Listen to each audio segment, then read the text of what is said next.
একেবারে কাঠ হয়ে গেল, কিন্তু সে পানি পান করতে পারছে না, কারণ পানি পান করলেই তো শর্ত ভঙ্গ হয়ে যাবে, আর শর্ত যদি ভঙ্গ হয়ে যায় তাহলে তো সে নবীজিকে আর স্বপ্নে দেখতে পারবে না।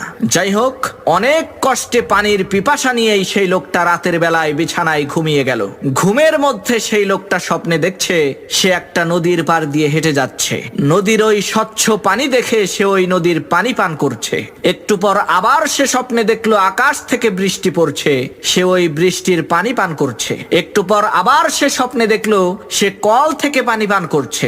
লোকটা সকালবেলা ঘুম থেকে উঠে আবার সেই আরব দেশের বিখ্যাত আলেমের কাছে যেয়ে বলছে, হুজুর, আপনার কথা অনুযায়ী গতকাল রাতে আমি পানি না খেয়ে ঘুমাইলাম, কিন্তু দুঃখের বিষয় নবীজিকে তো দেখলাম না। সারা রাত ভরে দেখলাম আমি বিভিন্ন জায়গা থেকে পানি পান করছি। তখন সেই বিখ্যাত আলেম বললেন, ভাইজান, আপনি পানির পিপাসা নিয়ে ঘুমিয়ে যদি পানি পান করা দেখতে